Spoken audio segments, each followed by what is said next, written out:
think, and at you least. replaced him on And the 21st of oh yeah, August. right. We had that Ace guy, didn't and we? then he was in the Do you team. know who? Right, I do Up remember him, but he was like, until didn't he stay for let like me just find like a out day or here. He two? was in the It was- team until Yeah, it was like a day. So basically, yeah, the Ace guy was. I mean, up we'll get to the whole until like whatever. cursed Okay, shit so in a right, second. while I find this shit, But yeah, That is what did you think about you're XD actually as a not wrong player? with cursed shit. Well, All right, well let's just get on to it then. I hope you have like 40 minutes but on this basically, yeah, we single question. reformed the team. Yeah, that's fine. And we joined Well, the cursed XT was organization. Yeah, he was just the heavy best quotation player I marks, ever played with. parentheses, Honestly, looked up to him so much. Brackets. dash, yeah, square brackets, Okay. dash. I mean, no, he was and just you know, what the did you make of worst. our move over to this He was just organization? stupidly Like, was it a big deal, you think? childish. I mean, obviously, Obviously, like, I'm gonna be as we, honest as I we've can had possibly young can, players in the team and before, I've told but you he was this just in personal. on a whole nother level. I think I ever said He this publicly couldn't to the play team. the game at all. Like, he wasn't mechanically What skilled. the He never. fuck is that I don't remember organization, carrying dude? him. I don't remember Does him it carrying a matter? single game. I'm like, He wasn't a fragger wait, why do you ever. have He wasn't a curse in strategic front of our player. names? Like, I think he was just there what? because like we needed a fifth. I remember, and it was just hard to find players. Nexus Playing paying for for one it. of the entries in like the tournament. Obviously, right? remember a Yep. ton of stories about And XT. I was like, Okay, surely the organization stop can bully bully me and No. all of that, Yes. all that good stuff. Yeah. What? Why are we here? Like him being Like, edgy, of course, are the and servers people better? digging Oh, up they suck. his like, are what there was like way Instagram better account players or who give whatever? us tips? Oh yeah, I remember that Nope. now. Yeah. Like, do you have a coach here? Nope. Like, I mean, he was like the Why are we here again? cringiest kid ever. I don't know. but, Looks cool, I guess. I He was just honestly don't know why we're cringy in that organization. It was like kid who was just baffling an to awful me. player, honestly. And he Well, was run by a there 15-year-old, of because we needed course. Right, a run fifth. by like some fucking 15-year-old who plays some I Minecraft later all games. met him. End of my life. What is that shit? What was the name of it? In Club 50? No. I mean, yeah, and we yeah, Club 50. that's pretty much it. Yeah, so I mean, we It did was play Club 50 was like before you left decent-ish, I again. guess. I think we I did don't play. really care about it. This was like we Right, was it a played team? 2 No, Club tournaments. 50 We was played just in like the Alike Cup, which is the tournament where we a played Discord against. of We played against and approximately beat 50 Vape Nation, players, I but believe no it more was. than that. And But then we we had lost like, to I'd say the around infamous 15 Newcastle actives Jaguars in or a something close around game, that. 16-3, Yeah, I think on Mirage. okay. I'm gonna say Great 15 showing to for 20 us. actives And approximately. we also played EAL Season 2, And, where it was a similar story. I think we lost to like XD and North me Sea being one Gaming of or something them. like that. So, what did you make of Uh, these results? Like now that we're finally playing in like tournaments. And this was back then when I had like sort of At quit first, and it like was played only a like few hours in 2 weeks. honestly, this was like the first But whenever I official played, tournament that we just, played. We open played up Discord, scrims, picked up best Club of 50, threes like here just and there queued for a between game, like teams. got a few players to play with. Some It was like a face huge team rarely. basically with slightly structured gameplay, but special. Pardon the background noise, probably. And I found him on Reddit, and as soon as I joined Club 50, I But just this saw was like the XD's first name tournament that we on like the right, legitimately played in, right? and I just remember Yep. And I was like instantly really sending him hyped about it. I was like, something dude, fucking in going so ready. Let's personal do this shit. messages. I don't remember what exactly, but I it was was like I was feeling something about like I was like in like a really I'm not gonna good bully place you for a mentally, bit, pretty much. something like that. He was like, But I don't think he got the joke. we He was started like, off okay, that's fine. I don't think he got the pretty irony solid, of obviously. it, We but won the games and shit. I I met was him like, later, dude, and it was still maybe being we're an not that absolute, bad, but absolute at the same time, dipshit. I was But like, what are we doing that's him, I besides guess. pugging? We're not. All We're right, not really and there playing as a ends team. the We're just XD we're showing just on DMing XD around part the of map, and we the saw interview. something All right. so I was like So sort of confused so about you it, but I was mentioned like, it there when okay, you I'm kind not the of AGL. I turned don't inactive, really care I about guess, that. which Because formally Nexus happened, I was obviously suppose, AGL. in So November. I was like, okay, it's not my problem. According We're to winning the my games. I'm just gonna play my role my and play my position. And categorizations hey, here, if it you works, then great. I'm left just the gonna keep team doing my shit. on the 9th of November. Do you remember this happening? I mean, yeah, that's. Not I was just specifically, going to with be the honest, flow, I guess. but When we were winning, I was obviously happy if you about bring the it from wins, but context, I'm sure I'm gonna it didn't feel recall it. deserved at all. Right, so this was. Yeah, it wasn't like. Oh no! By I the think way, I these remember. weren't This best of was three when series as well. Fee and These Kiddo were was made, this, wasn't it? best of These were ones. just So. yep. When I came back, which is like. probably. We did Wasn't one. it? I'm not sure. We I like. know Fee and Kiddo was We'd made already played like best of um, 3, so I don't think we fine didn't here. really care. Like I didn't really care all that much about these games, but I knew that for Fee and like for some Kiddo people, on obviously. November 9th, I mean, Brood had already played 2017, at LAN and stuff, but for like Nexus and like Håkon maybe, like these guys would be like, yeah, that so would be like that must be it, motivational or surely. something. Which is is like why when I kind of wanted to like do the whole organizational thing. this is kind of when a whole new like chapter kind of starts, right? When you leave the team and the then ace guy, form Right. was like Kiddo. the team So captain. we'll just talk Right, about Fee and Kiddo. Like I guess I'll go in into the first this. place. So So basically, what what did you happened form was Fee and Kiddo? The ace guy I don't remember the exact reason why. that he was the team what I was thinking captain back then. for a team that didn't have a roster I in just this remember- organization. So I was like, okay, this sounds whack. So basically, what happened First of was all, in March Costas he name absolutely offered sucks to me dude. that I could be the team So I captain had to basically. make something new. So I first would of all. decide the roster. Second So I of was like, okay, all, fine, I think it was just me.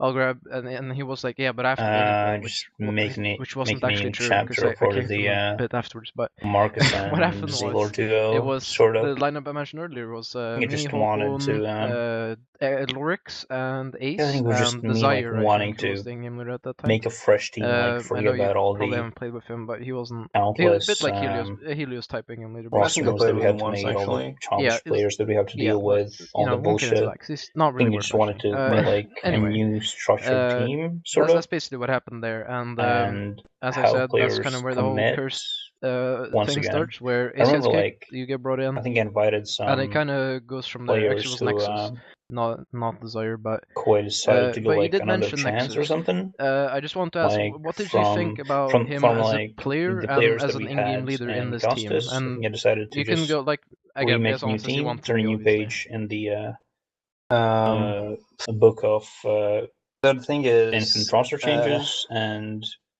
invited the 4 players that I wanted to. Not that he's a bad player. Wanted to mechanically, he's a invite good 4 player. players. His movement is really good, obviously. 3. I've said this Which I'm before, sure you'll when he ops, mention later. I don't mean joking around some fucking corner. I don't care about this shit. I mean, many players can do that. I mean, give a few specific legitimate movement and positioning on the map. I'm not talking about forfeits or anything like that. I'm talking about one-on-one positioning, looks to be the clutch case situation or because something. With an op, he was XD and Lorix were positioning both in really, this really team, well. And who obviously both came from Costas. This was actually during the game or after some Lorix shit. had already been kicked, I believe, from Costas a bit earlier. Like maybe 2 or 3 I times. think he was removed. And okay, no, maybe no. but the Yeah, problem he with was him removed. was that No, he he was obviously wasn't the removed. HL, Okay, so he just came along into he Pink was the Header, I HL, guess. but then again, he but wasn't. obviously, yeah, XD and Lorix were in this team who when we I had kind of I not given up on, but we were tried doubting to, them as players, I guess. But first of all, this is when obviously learn where specific Håkon comes players into are the playing, picture, okay? so I can So try to adjust Håkon, on T-set or I something. mean, people will know and him on if CD-set, I'm anyone's trying to watched get any of our habits games. of His name is how they Monstros, that's take his alias. Also a map control, Norwegian, for goes to the same example. school as him. Now If I'll you come join, in whenever we play Face It or something, I'll just look at the top of the scoreboard, and you'll just find him. I would notice. Yeah, just look at the just sort the scoreboard by cash, whoever has specific over players, 30 kills, and you'll specific find them, teams right? or whatever Exactly. don't play connector. They play So only this is when me and Håkon joined only white box, we or made they that play team passive on A, with, so it's easier to take and side. here comes a bunch of I can names that no notice one's those gonna types heard of yet, but we'll those go types of deeper things, into what these an players IGL later. should So we made a notice, team. I think that's me and what Håkon, we an made a IGL is team supposed to do. with, or I guess we joined the team, or I But joined what the Nexus team was doing was with Håkon, it didn't work. Monstros, and Okay, Oliver, Disrupt, go Ben, mid known as deals. Legend, That didn't work. still known as Nebula, Okay, and Benjamin, whose name is Oh, what are Bountyborn. you fucking doing? Now, You didn't clutch I 24. think Damn, we that played in this sucks. team for Okay, BXQ. It was just it wasn't that long. blindly I'm calling pretty strike sure like it that. was about And maybe it was just a really few days. It irritating was at kind of first, bit but of an at the same experiment. time I was but trying to what did concentrate you on my own did you have any thoughts on me trying to make game a pretty Norwegian much, team at this time? because this was the first time in a really long time when I was not the IGL. I remember it being because you wanted to I play could on just LAN concentrate on playing my your own position. I wouldn't say end goal, but your next coincidentally, step, I was put in the worst positions ever. Obviously, your end goal is to become Thorn 2.0. When we played Mirage, but Inferno, I remember you and wanting to play Overpass. in the next LAN. I was playing pretty much really solo doubting A-site on Mirage, which was the, just fucked, obviously. and I was playing he would succeed in that. I was playing long on Inferno, which is just go to a basically LAN the first contact point. but I don't think you're taking that's control on what Inferno. you wanted. And I don't think that's what maybe if you don't pick them, they don't wanted, but it's kind of stupid usually. Well, they're obviously And I don't know if that's also with Monster or something where obviously you were we'll kill get on unless to you that. put Yeah, go on. unless you put Twitch highlight or some shit. I remember doubting I was playing in these really stupid positions, whereas Nexus put himself what I saw was really advantageous Oliver positions. being Obviously, he was the IGL and the operated same strategic player he was ever. Like he really still arrogant is, like, and remember and enjoyed enjoyed the concept of him carrying the match. Hey, let's buy Novas and once again, player than Oliver. He would just buy Nova and just rush down Mirage mid and connect around some shit. Basically, once again, I remember like me trying to call with him in the game, top fragging, and I was like, okay guys, let's just getting absolutely zero impact and just getting like exits and underpass, wait for another basic trades and just baiting his teammates and the top end player just got to his head really fast. I remember this being like one of the strats that we did. Like he's the shit. Like two players ran to top mid, one underpass. Impactful. Like there were multiple games where you do like a split on A. 25 to 30 and we would lose like 16-5. Like I mean, I'm sorry if you drop like a 30 bomb, like, then call like Oliver go top man and just make them sound. I remember him just running out and just deciding it, not giving a fuck. I remember just calling okay, A smokes, I guess. Okay, that's cool. Like that's why I remember Oliver. So I mean, that's why I've always known him. Like even now, I think he's a chill dude. Like, I don't care about. He's not a team player when he's not retarded at all. Yeah, he's like a he's like stereotypical star player, I would say.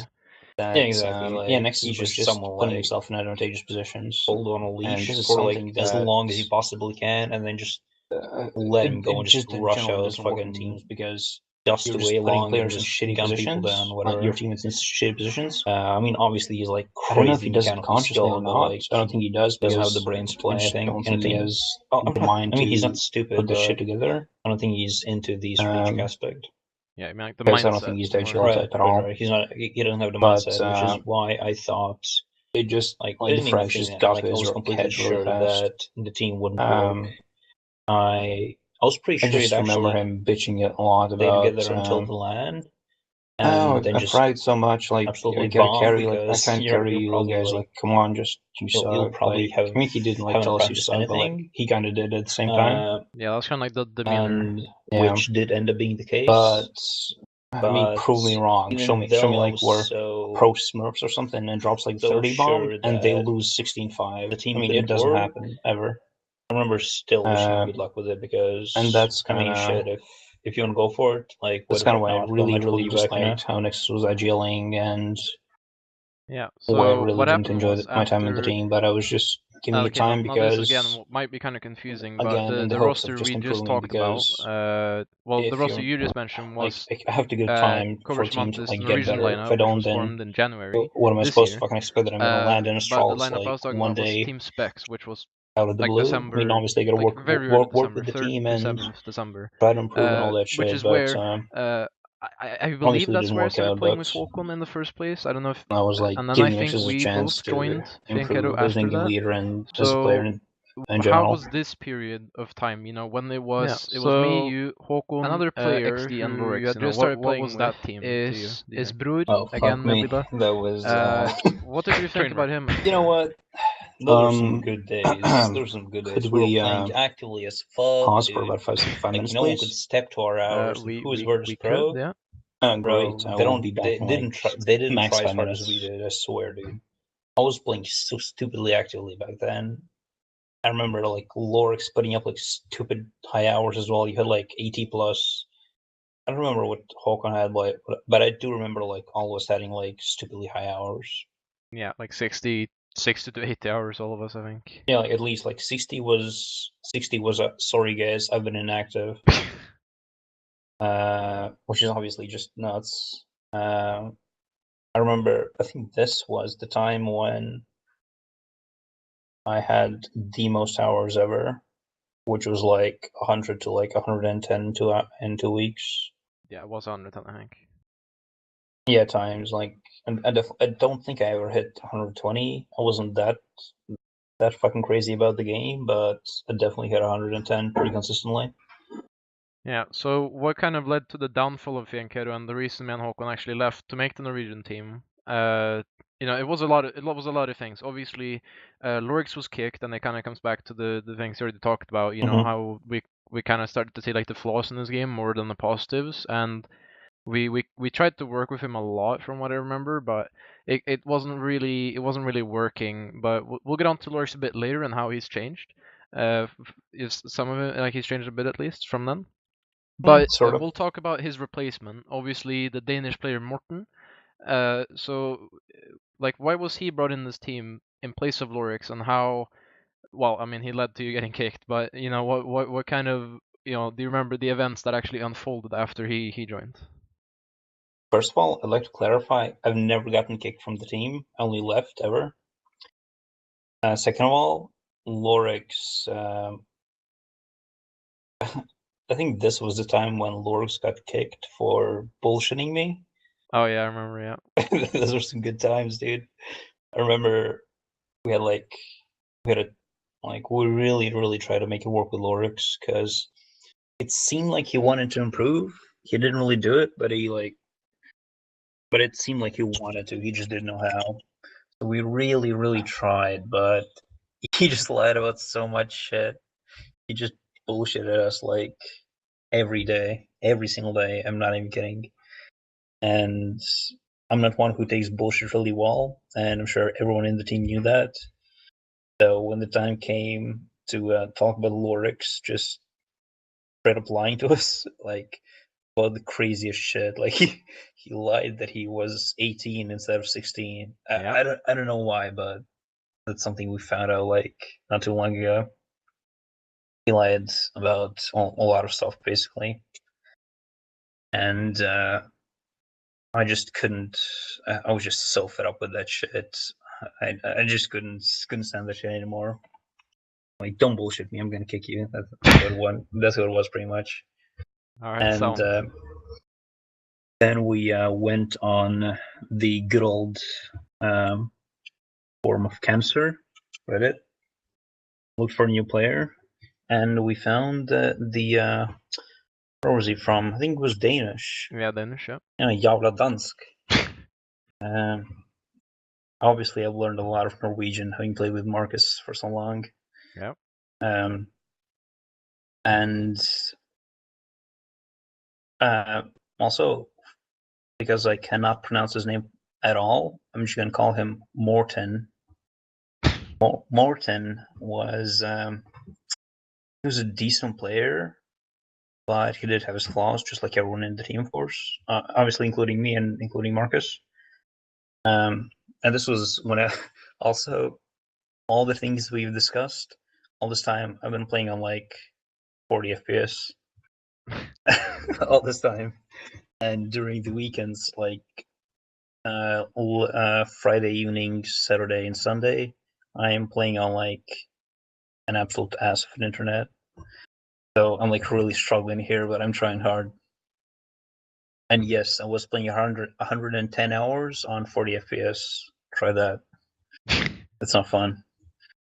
And I remember Morton having, I think he was like, his ego was really high, I think. I think that's sort of how I remember him, because I'm not trying to say that he was immature, but he just thought of himself as like a super nutty player, when all he did was just play sort of solo.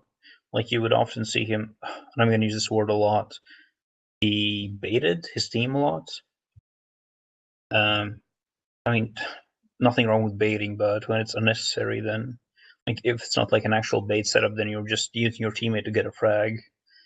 And I've seen this happen to like a lot of players when they just bait people. They think they're like on top of the world, and they're playing like absolutely great, and they're the shit and carrying the team.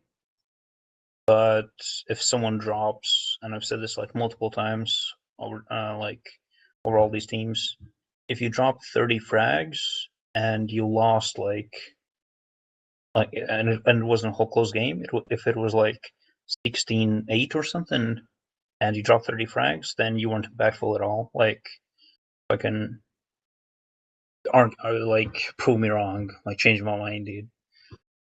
I just don't think that's how it works, and I'll always argue this. But I think his ego was like so high from just like these few games that we played together, pretty much, that he thought he was like the shit, and everyone was just like a worse player than him. Sort of how I remember him, but at first when he started playing, he seemed like a decent player. If it wasn't for his ego, I'd actually say he was one of the few best players, if not the best player, that we don't have in the team, who had the most potential if his ego wasn't that high. Or how I remember him. Yeah. So after you left the team, is when, well, actually a bit before that.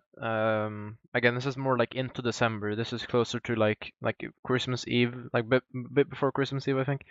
So I was still at home because at Christmas Eve I was away at my grandmother's house, so I didn't play.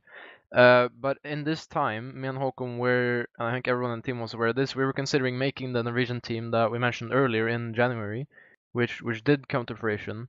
So I just want to, we're not going to go into the team itself, but we're going to go into, I just want to ask you, that what were you doing at the time? Like when I was in the team with Håkon, what were you doing? Studying, to be honest, and nothing else. I was just studying, and that's it. Just living life, I guess. I had quit CS for like a good while here. I mean, I didn't really quit. I've never quit CS completely, but there have been times when I've played. I think 10-ish hours in 2 weeks. I mean, it's fallen down to like 6 or 8 sometimes. But like I've kept playing at least like once every 2 days, but I just wasn't playing. I was just doing other shit, to be honest, just studying, going out, and whatnot. So I guess we already talked about like and of course, I was crying over Finkero, obviously. Right, yeah. So obviously this Norwegian lineup, it didn't really work. You know, we've kind of touched on some of the reasons why. But obviously we'll talk about some of the players later because they will all end up playing for, you know, the future team. Although you weren't all there for like when some of them were in the team, but like what were your thoughts on? You already talked about the team's prospects, like you didn't think it was gonna work necessarily. And I'll say that we played from the 1st of January to the 24th of January, which was a month before that LAM was gonna happen that we were gonna go to. Mm-hmm. And the reason for that was basically because me and Håkon wanted to make a team with you and reform Custis basically. So like first of all, and there are a whole bunch of fuckery around that as well, which we'll get to. But right. Like what were your thoughts about the Norwegian team failing? Like when me and Håkon were like, yeah, we want to make a team again. Like what were you thinking at that time? Do you mean at the point when it actually failed and you guys were looking to remake a team? Yep. Well, that as well, but like the team itself too. First of all, I was fucking right. You guys suck. I mean, but I do remember thinking that, like, effectively we could have played all the time and still could have improved, but we spent all the time not seeing the picture that I was seeing before the team started, pretty much. Sort of what I was thinking back then. Don't remember the exact sequence of events when you left and what happened with forming the team, but I just remember thinking that it was stupid to waste all the time on the regional lineup that I just knew from the start that couldn't work.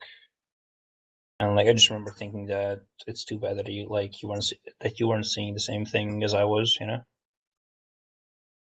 Yeah, that's something I thought about for a long time afterwards, because obviously, like I kind of put all my eggs in that basket, so to speak. Like I'd brought Håkon with me, obviously, and then we'd brought in Oliver and Bror, but then we brought in some random fifth player as well. There's a whole list of reasons why that team didn't work, which is probably going to be a different video, honestly. But the main point is, the mix of players wasn't right, and the fact that I didn't really know what I was doing, like as an in-game leader, kind of led to that team falling apart, which is why me and Håkon really we were looking to get like a real in-game leader, right? Someone who like actually does the in-game leader like as a primary role, not like a secondary caller like I would be if I were to do it. So what I remember happening is me and Håkon went to you and we said like, okay, well, you want to remake the team? And you said like some variants of no, right?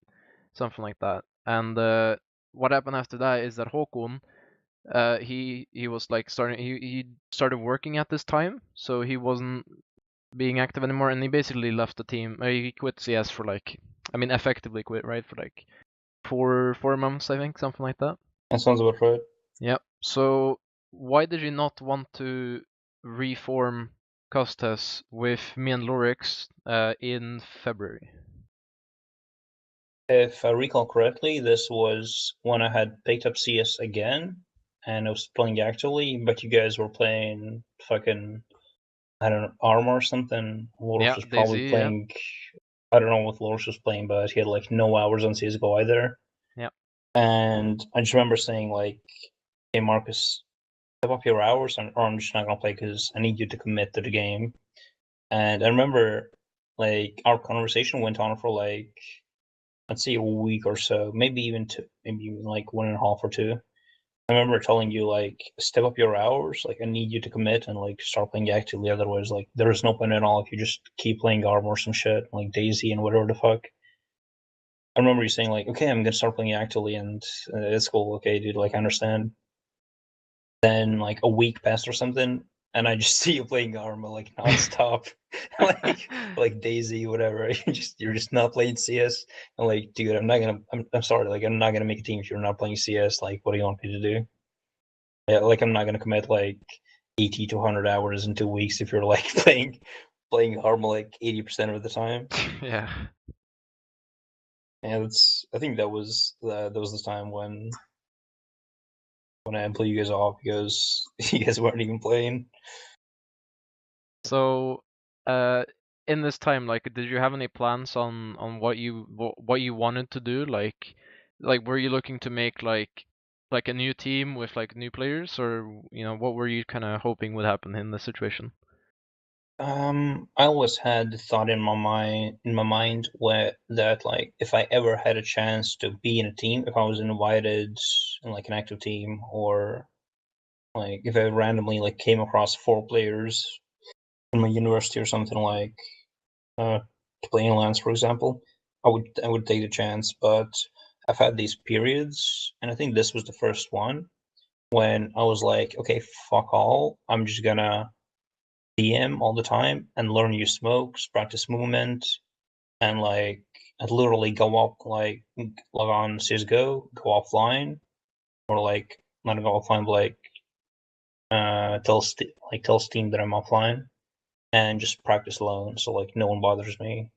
And I had this period not too long ago as well, and this was just a time when I was like trying to improve really, really hard, pretty much. Like I wanted to. I don't remember the exact reason. I don't think I even understand the reason why I last did this not too long ago. But I just have these periods when I just really wanna become a better player, I guess. Right. Yeah, So were you looking to make a team with me and Lurks? Was that like what you were hoping would happen, or did you just like go with the flow, so to speak, and just would see what would happen? like for the first week that I like when I told you step up your hours so we can play, I was really looking forward to like seeing you online on CS:GO and like practicing and playing actively again. I don't really remember caring about Lorix so much, but I did want to play with you. So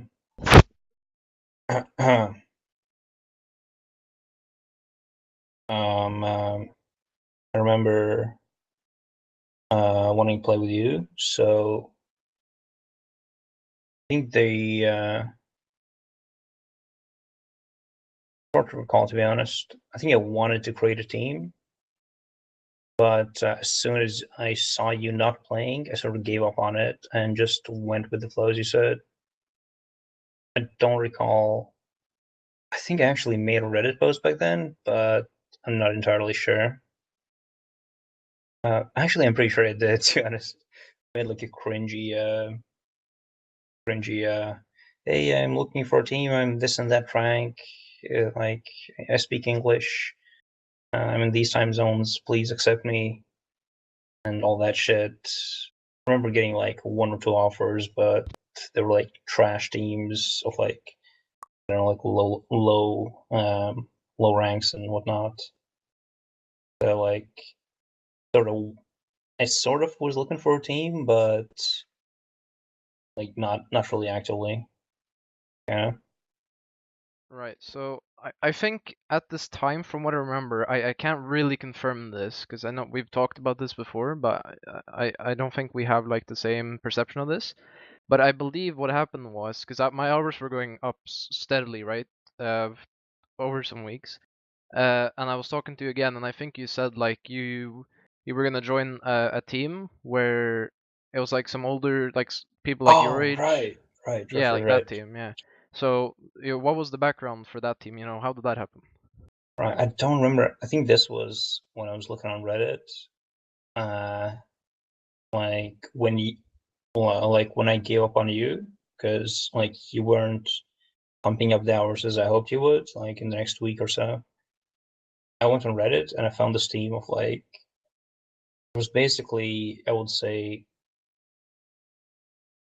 3 really chill players who were like really mature, and the IGL was like, I would say me, but just like me, but he was just less experienced and less mechanically skilled. He was like he was sort of a reflection of me and like the Master Guardian ranks pretty much. And I really liked it, and I was like really, really into the team. But the more I played with them, the more I got to know the 4th player, and I don't really remember their names, to be honest. But because I wasn't in the team for so long, but I remember one of the 4 players being like ultra toxic all the time, and it wasn't an option to kick him either because he was really, really good friends with like one of the main players why I was in the team to begin with. It was like one of the most mature ones, like the IGL and shit. So kicking him wasn't an option. He was, and the 4th player was just being like really, really childish, which I only like, and I only got to know him like a bit later. So I remember telling you like this is the team because it really, really felt like that at first. Yep. Like we were really running strats. We were actually doing practices and shit. But once I got to know the 4th player, it just all fell apart. I remember also trying to recruit you to the team, but I think the turnoff was your age. I'm pretty sure. Yeah, I think so. Yeah, wasn't it? I think I was 15 at. I think wasn't it like you had to be 18 or something, right? Now I was 17. Yeah, no, I think you were. Yeah, I think you were like 17, or like just I'm still about 17. For your information. Right, I know. Isn't your birthday like sometime soon? 20th December. Yeah, soon enough. Yeah. Wait, 20th of December? 28th. Oh, that's gay. I was like, oh shit, 2 days away from mine. Yeah, I think I tried to get you in, but they were like, dude, he's not even 18, like, probably a no. I think I was 19 at the time, and I was the 2nd youngest in the whole fucking team, so right. it kind of says about the maturity of the team. And interestingly enough, youngest player of the team wasn't the mature one. It was like some fucking 21 or 22-year-old dude who was like, who already was like working and like was building a family and shit. He was the mature one, funnily enough. What a surprise. Yeah, interesting. Really? That's incredible. Right, so I remember that happening, yeah, but I also remember I'll add this, like, it's a little bit quite a fun anecdote, right? So you talked about like how you didn't think the Norwegian team was gonna work, right? And it turned out it wouldn't. So I said like I don't know if I said this to you or I just thought this, but I was thinking like yeah, there's no way this team actually works. You were telling me like oh yeah, we're playing like 100 hours a week, like everyone's like experienced like in life and in the game, like everyone's like played Source or 1.6, and everyone has like 2,000, 3,000, 4,000 hours or something. And I was no, like, that was another team. That was another team. Right. So, oh, wait, there was another team as well? Yeah, there was another one. I think it was. I don't recall if this was right after this one, but I know the other team that you're talking about right now. I know this one came after the one that I was just talking about, but I don't know. I don't remember if it was like right after it. And the one you're talking about, I don't remember the team name of it. I think it was just like 12 players playing together, and the team you're talking about is the one that I only tried out for. I wasn't really in the team, pretty much. Right. We played like 3 scrims, and I remember first of all telling you like, dude, I'm gonna try out for like a legit like face it level 10 team. Like they're like really really fucking good. Oh, I remember this now. Yeah. Yeah. Like I understand like why you probably have ever doubts, because like I was like nowhere near that level. But by some fucking miracle, dude, I played like godly the 3 scrims that we played. I played like really solidly, like all my positions. I played like Bianca on Mirage. I think we played like 2 Mirage games and 1 cash. I'm not sure. It wasn't cash. I think it was Overpass. But I played like really solidly all 3 games. Like I wasn't even bottom ranking. I was like second or third for like always. I died almost never, as you already know, I'm sure. Yeah. I was playing like really really good, and they were like, I think, damn, you're a really good player. Like we love to play with you, but we're gonna try out like some new players and then let you know. Because the thing is, they had 3 players who were like a trio, just like me and you are. Well, just like the duo that you and I are, that you and I am. But the problem was that they had picked up another player that they were satisfied with. So they had like the tight trio who's played together for like really long time, the 4th player who's confirmed in the team, who was also a good player, and then me. But the problem was they were like triangle players, and he said that one of the players, I think his name was Tom, that he couldn't play anymore, and he had to like, I don't remember what it exactly was, but I think it was due to his job or something. It was definitely something IRL, so I'm not sure what it was. But they couldn't keep playing basically. They could, but not with that trio, and they just decided to disband the team because they just wanted to play like with their all their friends for years now. Yeah. So that's why it suddenly fell apart. But like even thinking back now, that team was like way out of my league. Like that was the first and only team that I've played in, which was like pretty much like almost semi-pro level, I'd imagine. Obviously, I was a worse player back then, so like I wasn't in the same mindset as I am now. But I remember thinking back then they were like semi-pro level at least. Like if they went on like ESE Open or fucking some basic minor tournaments or some shit, that like they would have like an actual chance at winning. And I've absolutely no clue why I played so good. And during those games, maybe it's because like it was like really really structured, and I could trust my teammates and just play my position right perfectly, which I can't right now because we're still like in the process of bettering our team. But all those 4 players were like really really good, like level 10s, face it easily. I remember them talking about face it, and they were like, yeah, I just got level 10. Like I don't fucking care. they were like that good, and I have no clue why they even accepted me like as a tryout. But I just remember like being crazily impressed by me as well, how good I played in the team. But it's a real shame that I split up. Or is it? Yeah. Well, It next is, team yeah. we got. I understand. Yeah, next team we got to talk about is the reformed Costas actually, which happened in March. Now, I know you were probably aware of this. I think this was happening like behind the scenes. You know, ever since me and Håkon and Lorix were. It was me, Håkon, and Lorix in the first place who tried to remake the team, and we did some tryouts. We had a few people we were looking at, but then Håkon was like, "Nah, I'm out," and then he pulled the Richard Lewis basically. I'm out, and then it was just me and Lorix again. So we were trying to remake the team, but what ended up happening was we were having a struggle trying to find players, right? Because we didn't an in-game leader. And Norix was like, "Oh, why don't you just in-game lead?" And I'm just like, listen, mate. Like, did you not know that team I was in like 2 fucking weeks ago?" And he was like, "All right, yeah, maybe we should look for an in-game leader then." So what happened was we got the lineup in the first place was let me find out here. I believe the first lineup was oh, I need to right. It was me, Nexus, Nebula.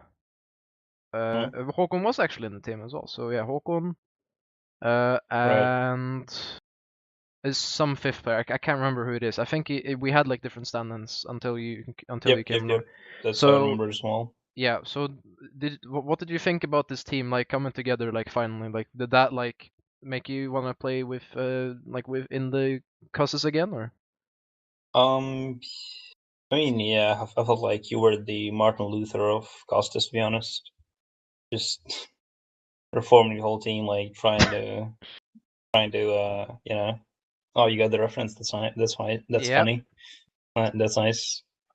None of you fucking 10 IQ viewers probably got it. Yeah, very subtle. That's fine. Yeah.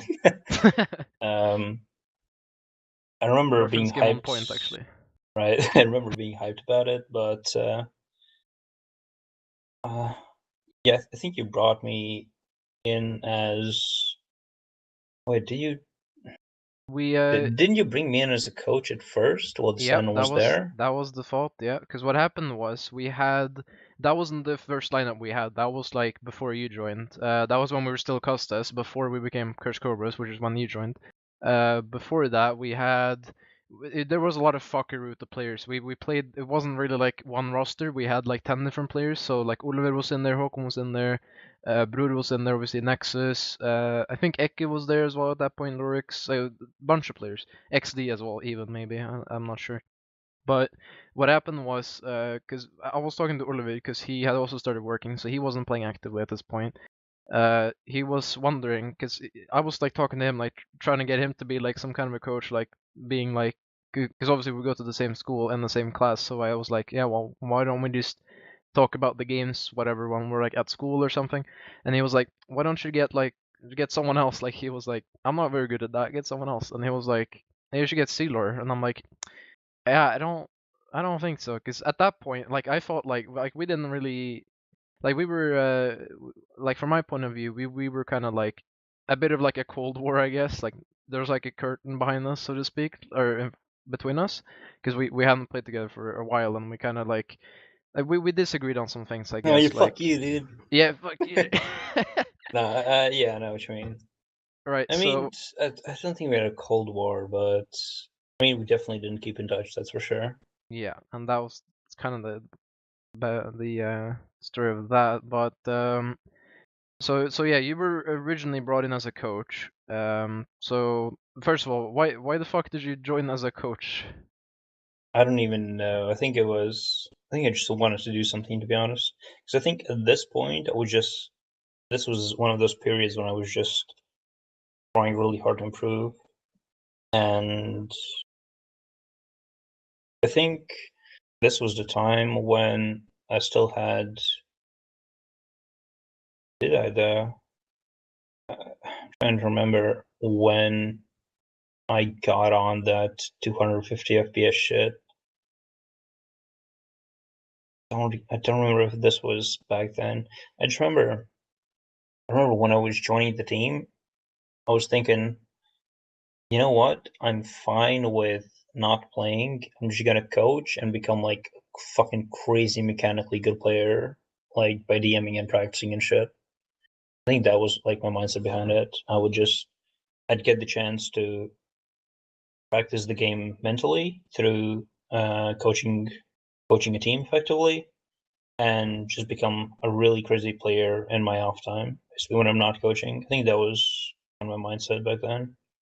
Yeah. Now, I think this is like half guesswork, half based in like actual reality. So this might just be something my brain come up with, but I'm pretty sure what happened was Oliver was in the team at the time, but again it was like not really in the team, kind of in the team, like stand-in kind of thing.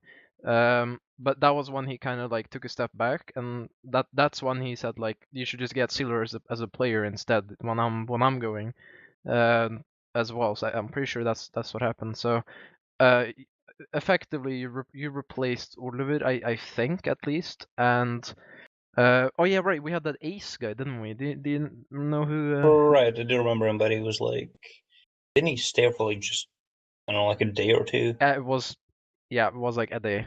So basically, yeah, the Ace guy was. I mean, we'll get to the whole like cursed shit in a second. But yeah, obviously. You're actually not wrong with the cursed shit. All right, well let's just get on to it then.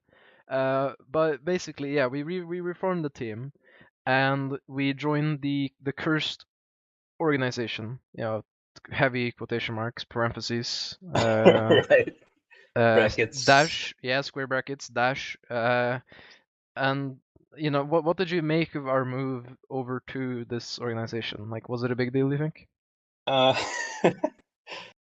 so obviously I'm gonna be as honest as I possibly can, and I've told you this in personal. I don't think I ever said this publicly to the team. What the fuck is that organization, dude? What does it matter? I'm like, wait, why do you have cursed in front of our names? Like, what? I remember Nexus paying for one of the entries in like the tournament, right? Yep. And I was like, okay, surely the organization paid for it. No. I'm like, what? Why are we here? Like, are the servers better? Oh, they suck. Like, are there like way better players who give us tips? No, nope. Like, do we have a coach here? Nope. Why are we here again? I don't know. Looks cool, I guess. I honestly don't know why we're in that organization. It was like baffling to me. All run by a 15-year-old, of course. Right, run by like some fucking 15-year-old who plays Minecraft all games. End of my life. What is that shit?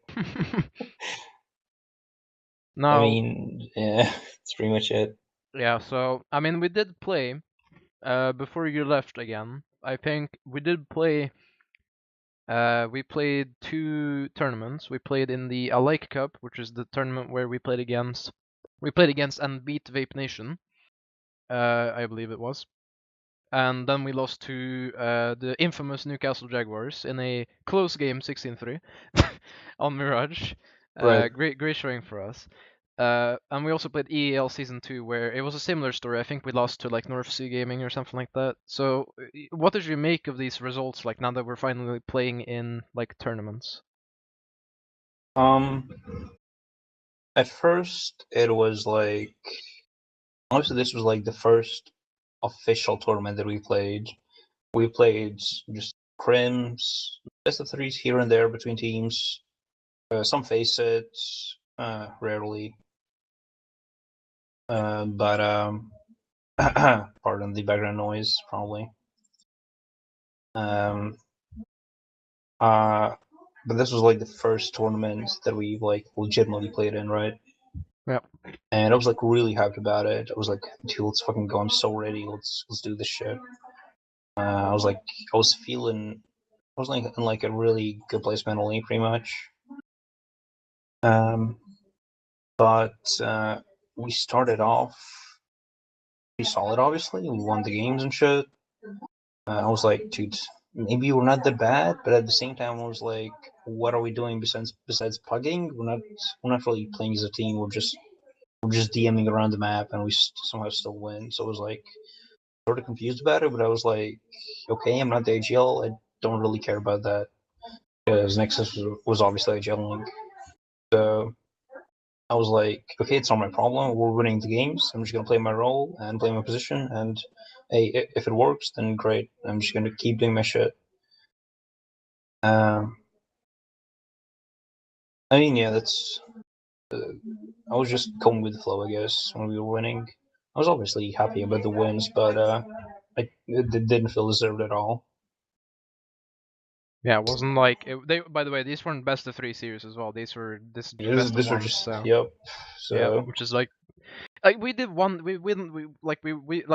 We'd already played like best of 3, so I don't think we didn't really care. Like I didn't really care all that much about these games, but I knew that for some people, obviously. I mean, Brud had already played that LAN and stuff, but for like Nexus, like Håkon maybe, like these guys would be like that would be like motivational or something, which is like why I kind of wanted to like do the whole organizational thing and actually the guy who owned the organization. Or the ace guy who was like the team captain, I guess I'll go into this as well. Basically, what happened was the ace guy applied to join my team, but he told me that he was the team captain for a team that didn't have a roster in this organization. So I was like, okay, this sounds whack. So basically, what happened was in March, he offered to me that I could be the team captain basically. So I would decide the rosters. I was like, okay, fine, I'll just I'll grab, and he was like, yeah, but I have to be in it though, which wasn't actually true because I kicked him a bit afterwards. But what happened was, it was the lineup I mentioned earlier was me, Håkon, Lorix, and Ace, and Desire, I think, who was the in-game leader at that time. I know you probably haven't played with him, but he wasn't. He was a bit like Helios type in-game leader, I think basically. I played with him once actually. Yeah, yeah, but won't get into that because it's not really worth mentioning. Right. Anyway, uh, that's basically what happened there, and as I said, that's kind of where the whole cursed thing starts, where Ace gets kicked, you get brought in, and it kind of goes from there. Actually, it was Nexus, not Desire, but you did mention Nexus. I just want to ask, what did you think about him as a player and as an in-game leader in this team? And you can go like again, be as honest as you want to be, obviously. The thing is, Nexus isn't. I mean, not that he's a bad player. Mechanically, he's a good player. His movement is really good, obviously. I've said this before. Like when he ops, hit like I don't mean like strafing around some fucking corner. I don't care about that shit. I mean, many players can do that. I mean, like legitimate movement and positioning on the map. I'm not talking about rotates or anything like that. I'm talking about like one-on-one positioning in like a clutch situation or something. With an op, he was positioning really, really well, and I'm pretty sure I complimented him like during a game or like some shit, like maybe 2 or 3 times. And but the problem with him was that he was obviously the AGL, but he was the AGL, but then again he wasn't. Like when I AGL, I tried to first of all obviously learn where specific players are playing, so I can like try to anti-strat on T set or something, and on CD set I'm trying to get like habits of how they take map control, for example. Like often in like whenever we play Face It or something, or like rarely when we played against teams, like I would notice like on cash specific players, specific teams or whatever don't play connector. They play only white box, or like they play passive on A, so it's easier to take a site. Like I notice those types of things, like what an IGL should notice. Basically, I think that's what an IGL is supposed to do. But what Nexus was doing was like, oh, it didn't work. Okay, go mid Eagles. That didn't work. Okay, A smokes. Okay. Oh, what are you fucking doing? Oh, you didn't clutch 24. Damn, that sucks. Okay, be execute. He was just like blindly calling strats like that, and it was really irritating at first. But at the same time, I was like trying to concentrate on my own game pretty much, because this was the first time in a really long time when I was not the IGL, and I could just concentrate on playing my own position. Coincidentally, I was put in the worst positions ever when we played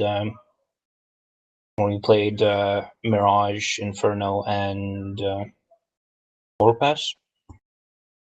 I was playing pretty much solo A site on Mirage, which was just fucked, obviously. I was playing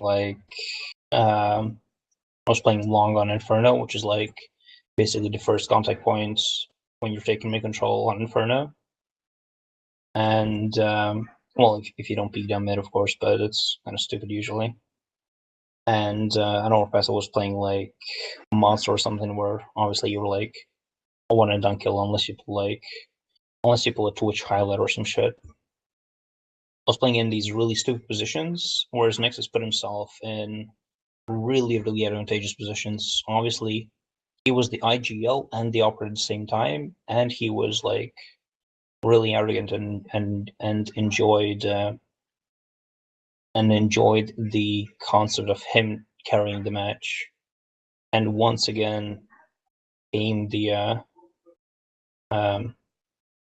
well, we call it basically once again, same old thing happened of a player top fragging, getting absolutely zero impact and just getting like exits and just basic trades and just baiting his teammates, and it just got to his head really fast and thought like he's the shit, even though like he wasn't impactful. Like there were multiple games where he would like drop like 25 to 30 and we would lose like 16-5. Like, I mean, I'm sorry, if you drop like a 30 bomb, then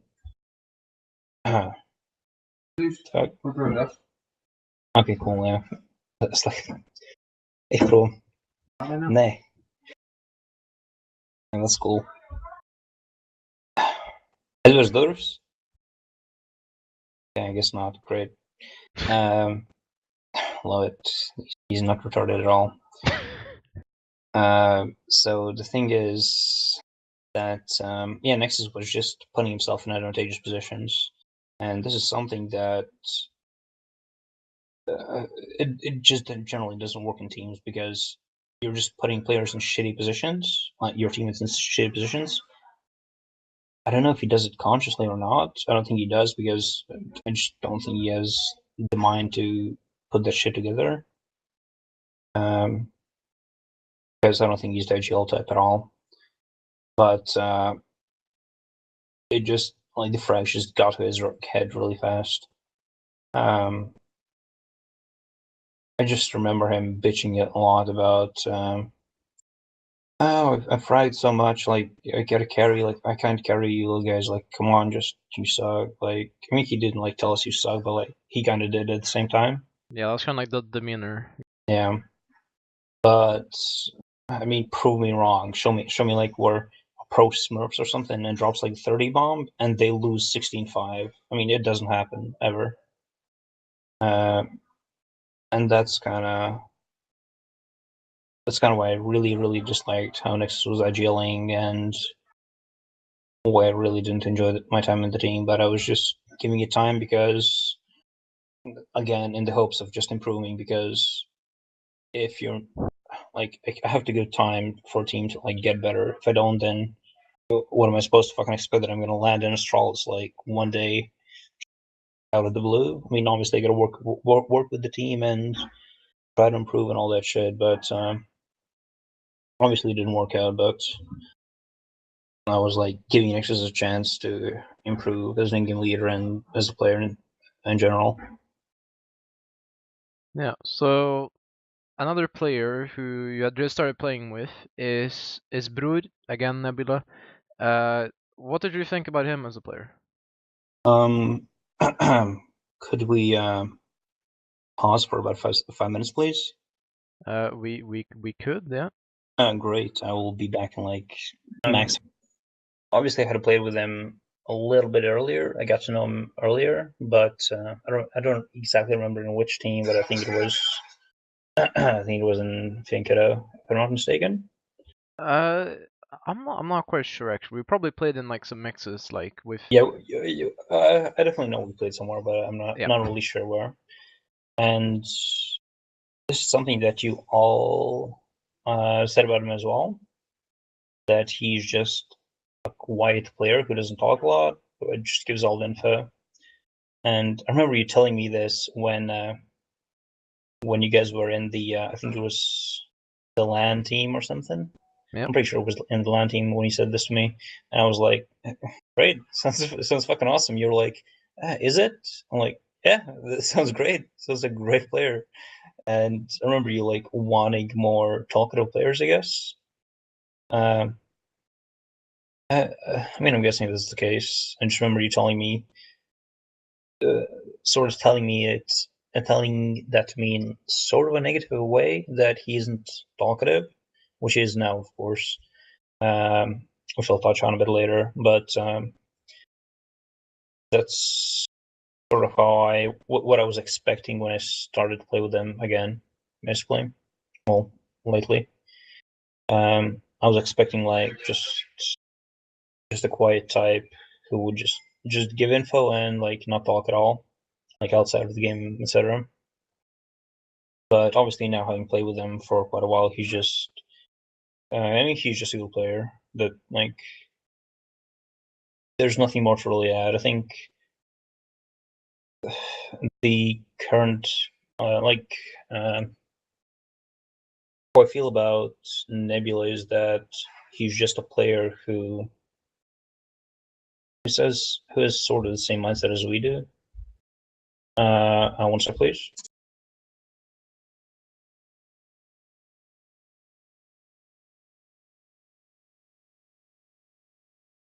But yeah, Nebula is just a really good player who's looking to play strategically, pretty much. Obviously, he has his 300 ping days, or not days, but like moments, pretty much, which sometimes screws up a game or two. I mean, so does my internet. So I mean, I can't really be mad about it. Even if my internet is fine and his internet just fucks up, I'm like, I mean, oh well, comes with the package, I guess. Yeah, we're going into that a bit later as well. Okay, but overall, he's just a smart player who's always listened.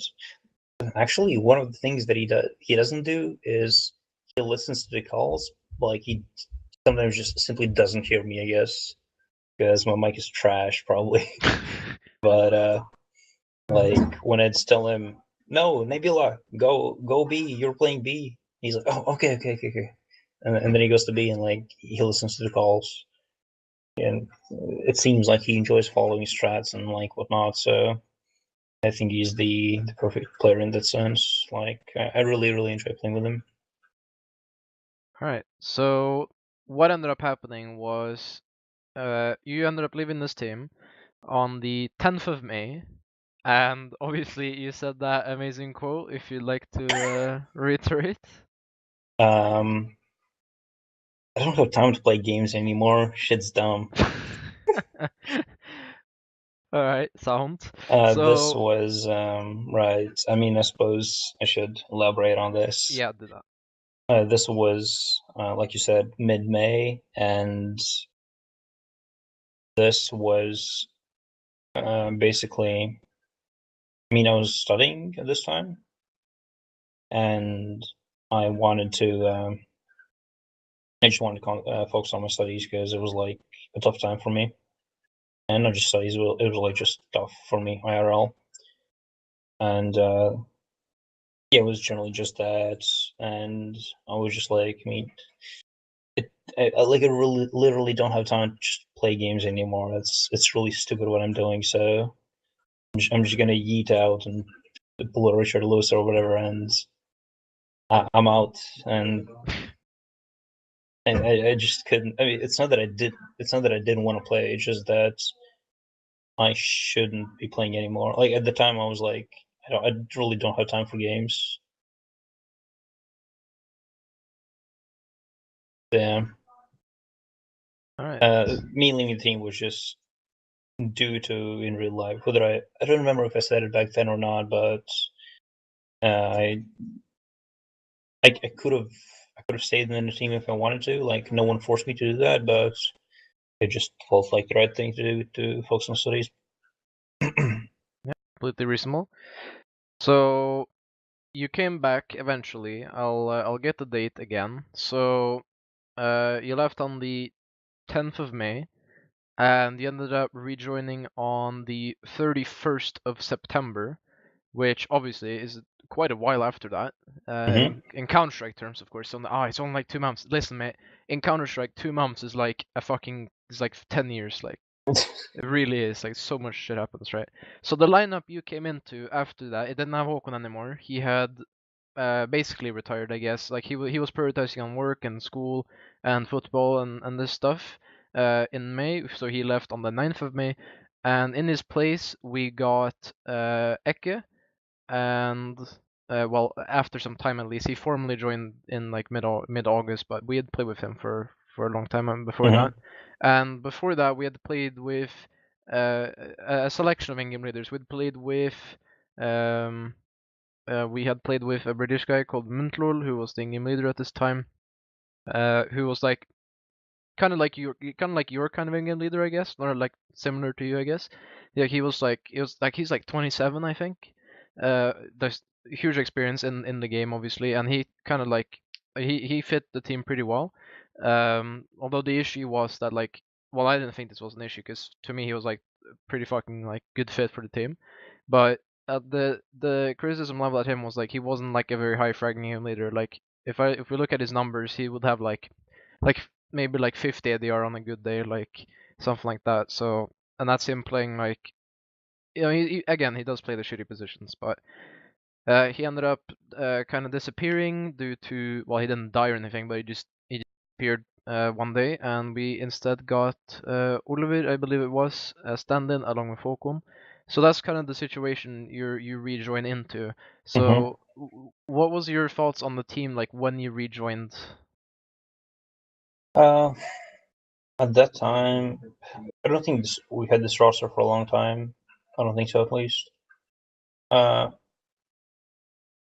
don't honestly I don't remember having specific thoughts on that back then. Honestly, don't recall anything about it. It just felt like another attempt at Custis, pretty much.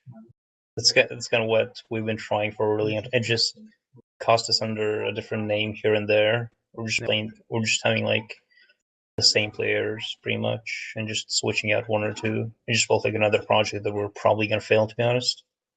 Yeah, and it did. But before we get on to that, we'll talk about EAL Season 3. Now, what ended up happening in this is that's kind of like, it wasn't like like the issues that led to the team splitting up, I wouldn't say, but there were some of the like prerequisites, right? So what happened was, obviously, Bror's internet, as you touched on, is bad. Like sometimes your internet not the best as well. Your PC as well wasn't the best either. And so there were like mitigating circumstances, right, to the games we played. So we ended up having to play with stand-ins a lot, which would usually be Håkon and Oliver.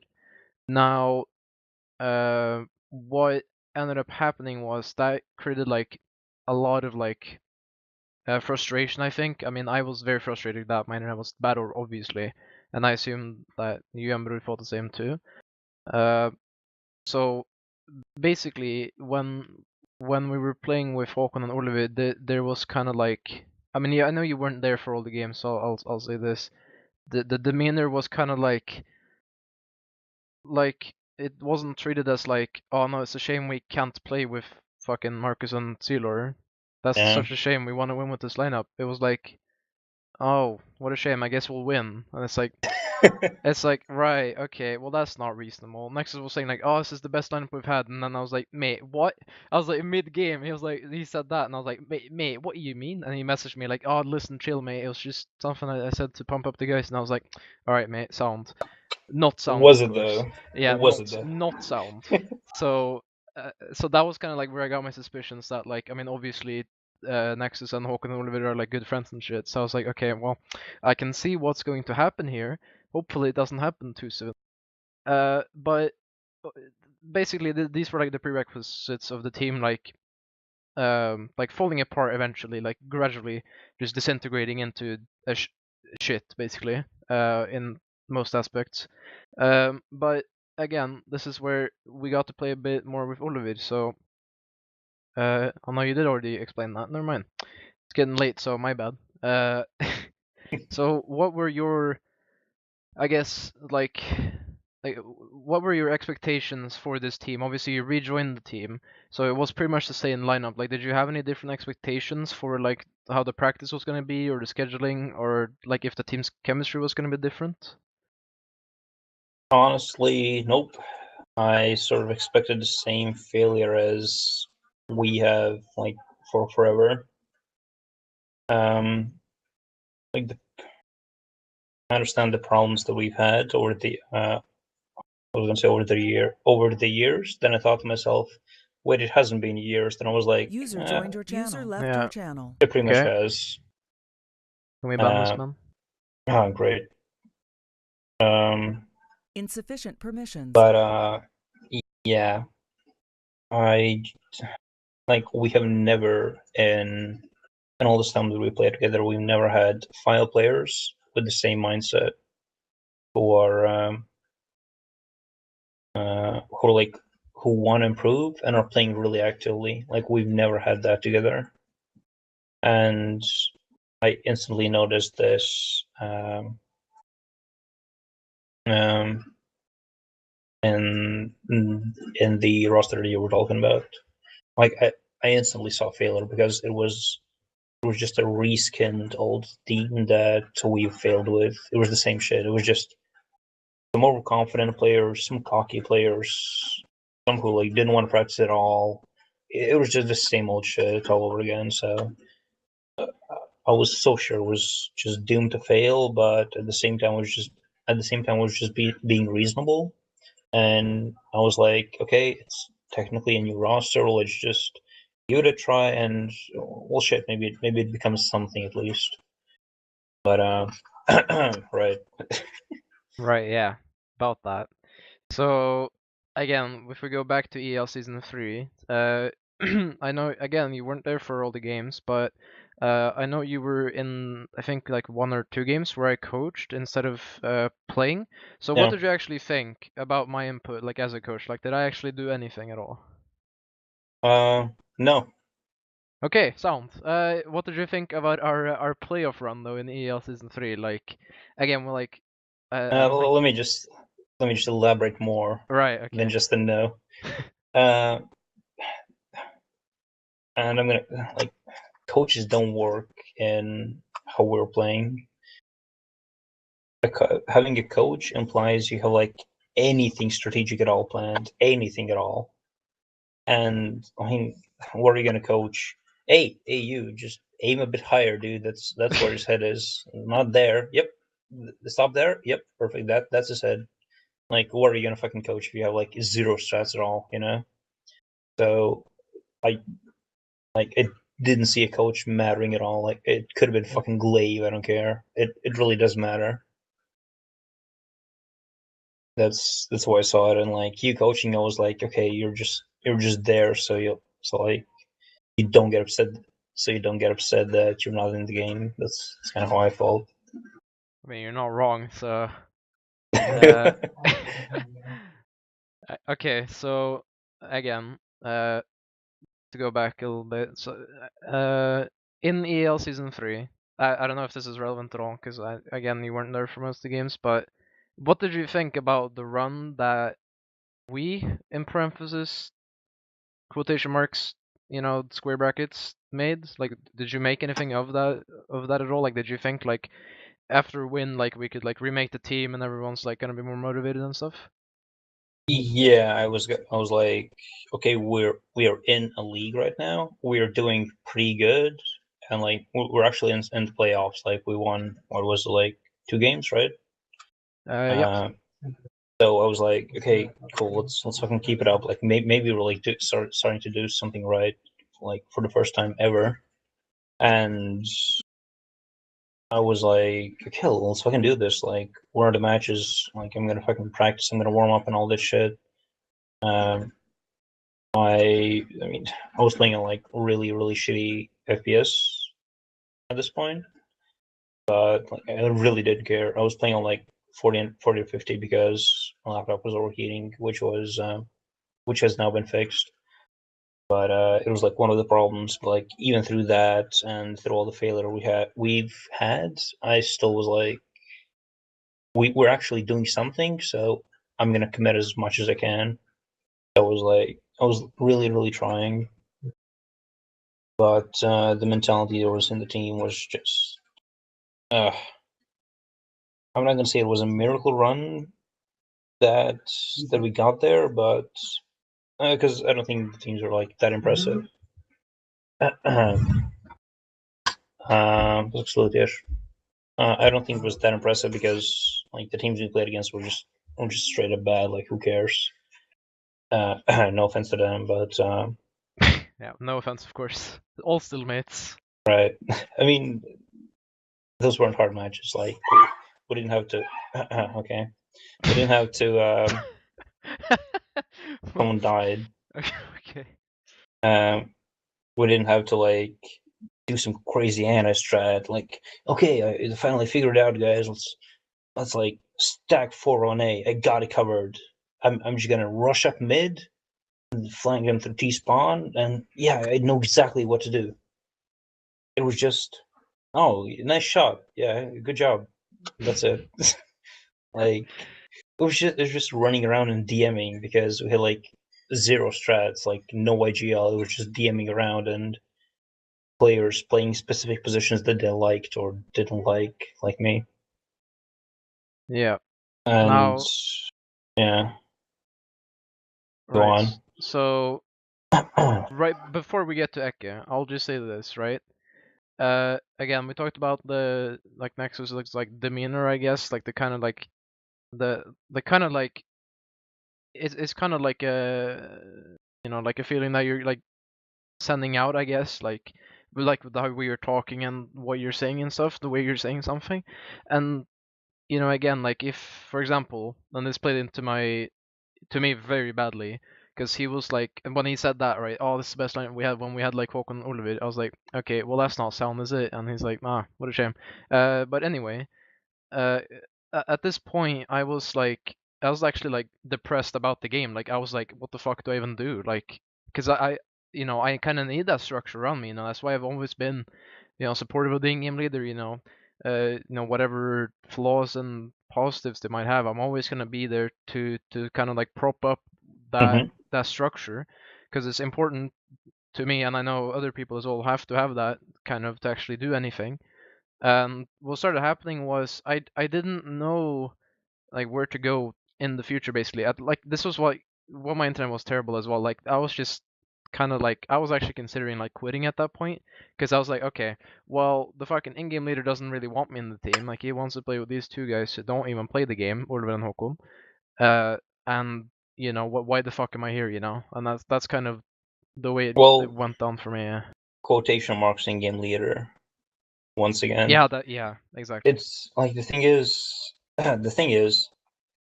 what what really happened in this team was just one player calling where specific player, like it was just a player saying, okay, you're gonna play here, you're gonna play here, like for no reason at all. We're just calling telling people which positions to play without like asking like, hey, which fucking position do you enjoy playing? Oh, you don't enjoy playing solo A Mirage while getting rushed down by an execute and like 3 flashes from Palace and Ram? You don't like that? Oh, it sucks. Well, get fucked. No, that sucks, dude. Yeah. Like, can we do something about it? What? Can we do something about it? I can't hear you, dude. Your you're mic is right, off. mate. Your mic is off. I can't hear you. Like, it wasn't IGLing. It was just players playing in positions that they're liked or disliked, and just fragging, and that's it. Like, arguably one of the worst teams I've been in. I mean, yeah, pretty much. Like, I think it put like a pretty like hard cap on like some of our players. Like, I think it definitely put a cap on me. Like, I'm not gonna say like, you're working your structure, you're working play good, but like, there's kind of like the mentality, right, that you get into. It's like, okay, well, it doesn't matter if I play bad. This guy's gonna get like 40 kills or something, and he's gonna be like, oh look, I did it, I won the game for us. And then we're like, oh yeah, sure, you won the game, wow, good job. And then I'm sitting there like, okay, well, what is my purpose exactly? Like, what am I Yeah, doing? right. So the like I mean, that was basically like the cap it put on me, at least. And I think it didn't do wonders for like the future conflicts, right? Because when you have like that feeling like between some of the players, especially between like, as well, like again, like I was the captain still, so I was still in theory sitting with like all this power and stuff, and I could like kick them or whatever. But my priority is always to have everyone have a good time, right? But I was seeing that like, okay, well, that just isn't the case, is it? So I was like considering like, okay, like what moves do we make? Like, not, I was thinking this at least, okay, what moves can we make? How do we actually deal with these issues? And when you kind of start thinking like that, it leads unintentionally to like uh conflicts that like are small, but they expand kind of, like, even though you don't want them to, like. And this is where I'll mention Eke, because I think that was the conflicts between you and Eke in the first place, at least. That was kind of like the catalyst that kind of like eventually would just destroy the team, because Yeah, effectively, yeah. yeah, because what happened was basically like you had criticisms of his playstyle, and he didn't handle that very well. Like, I mean, he did literally like he didn't want to argue anymore. Like, he just left the Discord or whatever, and just, I mean, he left the Steam group, left the face the team, all that shit, right? It's just a childish way to handle it.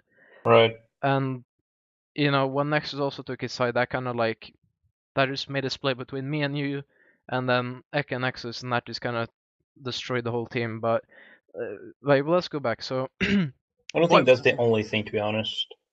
I think first of all, there's something you mentioned earlier. You said that, well, you're pretty much talking about like the fact that you shouldn't blame, like you were talking about capping players, right?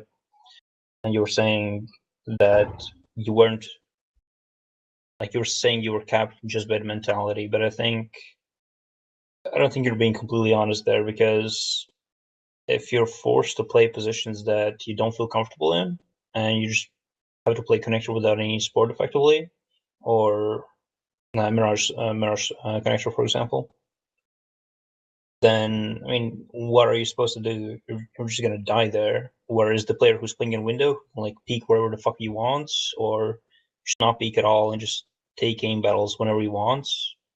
It's it's just a completely different position to play. And the problem is, if regardless of whether or not like the connector player doesn't go nuts, like it's not a bragging place where you can carry games, right? Actually, it's wrong. It's not that you can't carry games. It's that you're not gonna put up like crazy numbers. If you're holding connector really well, that only means that the window player has more chances to kill them. If I'm holding A really well, that just means that I'm gonna die and give a lot more space and time for the retake to happen, and those players get the kills. And that's like always like how I've always seen it. Like specific positions of the map are going to frag less. Like, you can literally compare my deaths on like when I was playing Mirage site and when I'm like anchoring B, I die like I'd say like 30-40% less approximately. Like, I would die about 20 times when I'm playing A, but I just die like max 15, if even that, on B anchor. because I just get to retake day sites, and on B I can get like multiple frags, obviously, and like they almost never go B, so it creates the illusion of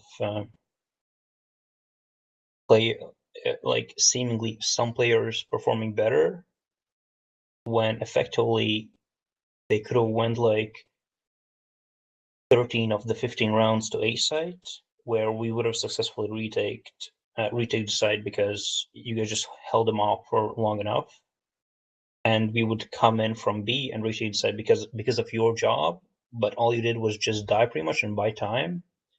Effectively, like for example, I could have gotten those 2 kills because someone died on A, but there are players who don't realize that, like Nexus and Decade, they just think, oh, whatever the fuck, I just got the kill. It's all me, dude. Like no one else matters, right?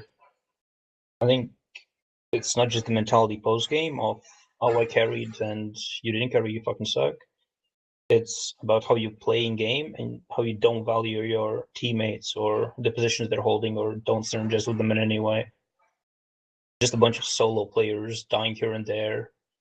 Nexus and Decade benefiting off of other players' deaths effectively, and then calling the rest trash when they play like really easy positions where you can frag.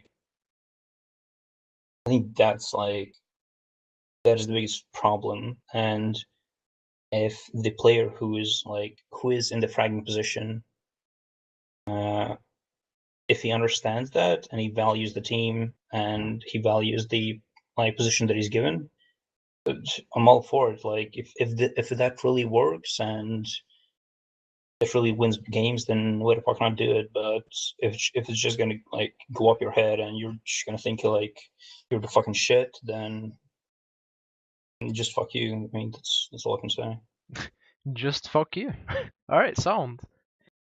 So, do you actually think that team was salvageable, like towards the end? Because obviously I mean, I guess we'll go on to the Eke part first. Like, why did you have what were your reasons to like criticize his playstyle? You know, you kind of mentioned it, but what was like? I mean, baiting is the key word, right? Right. I have countless examples, like actually countless. I mean, I obviously don't write them down, but like I remember specific positions where we play and where he makes those mistakes. And like the most infamous one where I literally like, I mean, I wouldn't say yelled at him, but like I did raise my voice at him. Like I told him to just like stop fucking baiting or something. And it was like I'll say monster on overpass. He's not even typically the B player on overpass on CD side, that is. But I don't even know why he was there, because we don't play structured CS. We didn't play structured CS in the team. Like no one gave a fuck where anyone's playing, pretty much. It seems like only me, you, and Nebula did I don't know, whatever the fuck AK Nexus did. He was on B, and it was in like the corner where you can like kind of surf up the wall on the left. Yeah. Like they would run out of the monster, and like Yeah, like if the they next to did barrels, like to the right of barrels when you come out of the monster tunnel, basically.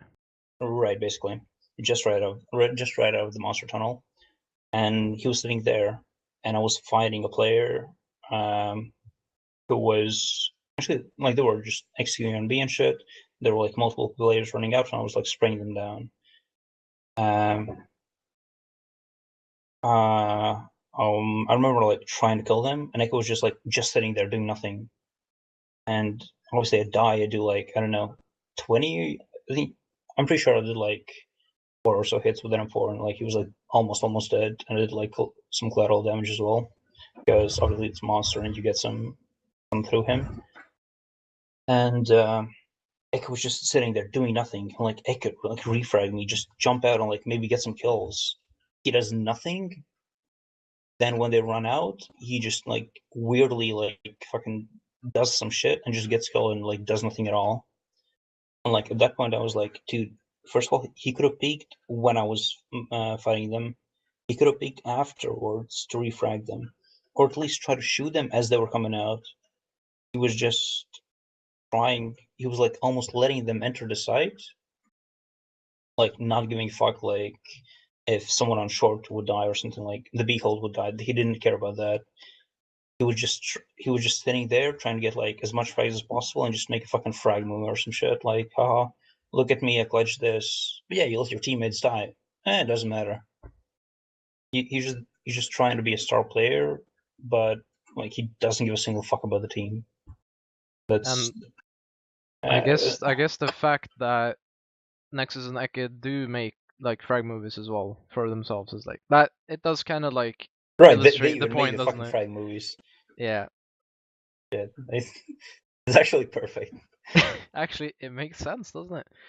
So, right. Right, and we try to work on that. Like at first, we told Eke to like stop baiting. Like you're baiting. Like you're not helping your teammates. You need to.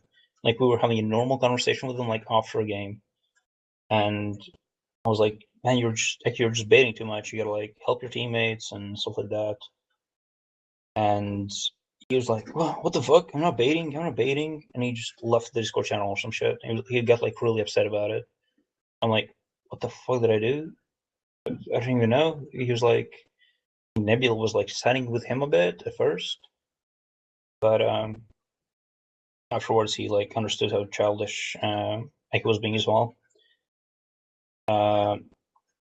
But all in all, Ike just didn't take criticism at all, and Nexus and Echo were just their heads were just so high up in the clouds that like what can you even say? Like even now, like if I spoke to them or if they listen to this shit, then they're gonna think like, haha, stupid Xelore, haha, fucking retard, can't Fucking play for bottom shit. fragger shit Yeah, idiot. can't play for shit. Like at the end of the day, they're just being childish and they can't play the game for shit. They can just brag and bait their teammates. Like if they think I'm lying, then time will tell, I guess. Like why would I have a reason to lie at first? Like when I was calling out Eka for baiting, I'm pretty sure I talked about the positions like the next playing and whatnot. Like, do they think that I am planning ahead? Like, I literally called that stuff out calmly and like without raising my voice or anything. When we started the team, nothing improved, and now that we've split up, what do they think I'm lying right now? That I'm saying like they're baiting and shit. I literally called that out when we were playing in a team together as well. It's just bizarre to me how many players still just play for frags, not giving a shit about your teammates and how fast they can get to someone's head, you know? Yeah, I think it kind of goes back to what I said like at the beginning, where it was like the reason like why I backed in middle and stuff. Like I don't want the team to be like the split, where you have like the 2-star players and then you have the in-game leader and the support players and then the hybrid player in the middle or something. That is kind of like what happened in this team. Like I kind of like I didn't really know what to do with it. I thought like, well, I'm not really having a good time, but it seems like everyone else having a good time. It's probably fine, right? Turns out it wasn't fine actually. Yeah. Turns out not the sound like lineup of people at all didn't fit together Yeah. at all. But I think that's kind of the issue when you have like it kind of taught.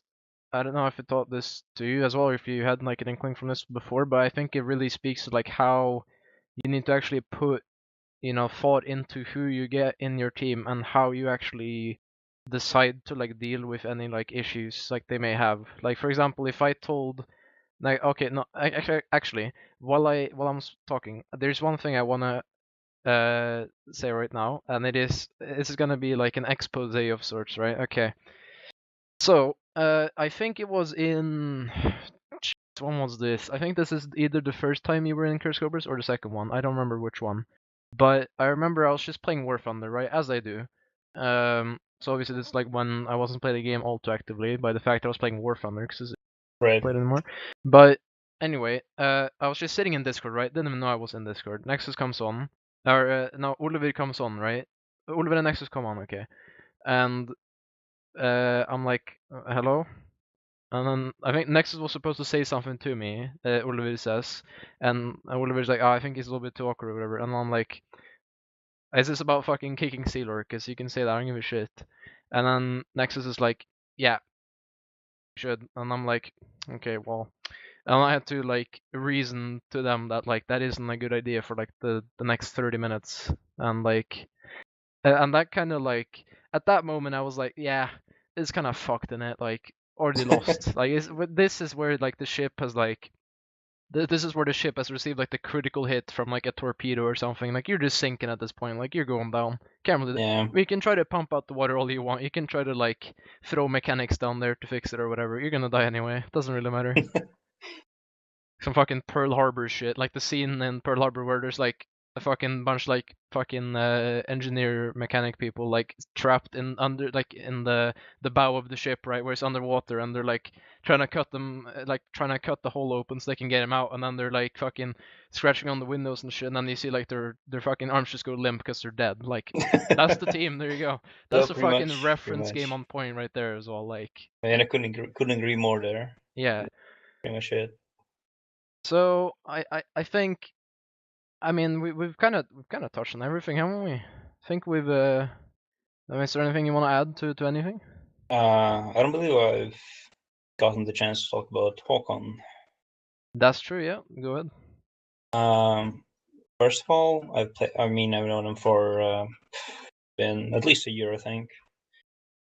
I mean, around a year, I'll say that. And I still don't know if I'm pronouncing his name correct. But I'm trying my best, you know. And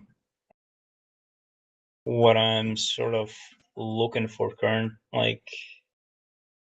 reason why I really like playing with Håkon is because, just like Nebula, like, it's the, what do you call it, a quadro, a duo, a trio, and what comes after. Probably like some really awkward word. Probably Yeah, quadro, honestly. probably quadro of Nebula, me, and Nebula, me, you, and Håkon. It seems like these four, like, after all the shit that we went through over the fucking past, it's been like 2 hours, I think, almost.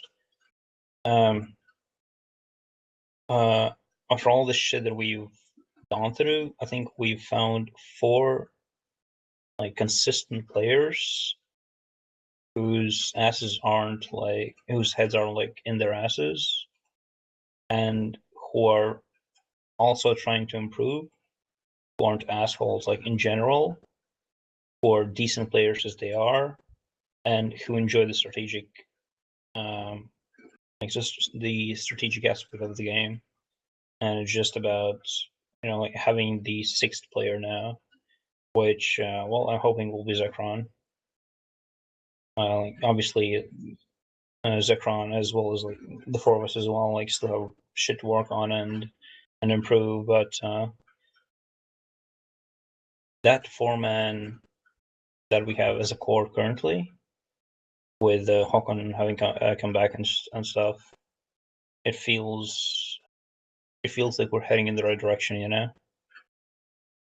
And I think as soon as Zekron, hoping he does solidify the team, and if all five of us find our own places and shit, feels like this team, like, for the first time in all this time that, like, I've played CS and swap teams, for the first time it feels like this feels like a solid core. Like, all the players are really chill, and we like might actually get somewhere, you know. Sort of my feel. Right. I think that's a pretty good ending statement, don't you think? Yeah. All right. So at the end of the interview, do you have like a final message or parting words for anyone at the end? Yeah, I do. I just want. Okay, I'll fucking meet you at a LAN, dude. I swear. I don't really have anything. I'm just really hopeful for this for this team that we're in right now, and we just gotta start. Well, keep playing as actively as we have these past few days, and keep improving. Keep up the grind that we had for the past 2 years, almost 2 full years, in fact. Well, for me, those are 2 full years. And it just feels good. It feels like we're heading in the right direction. I really believe that. Yeah. Well, Parodius. Nice try, dude. God. Or Oli.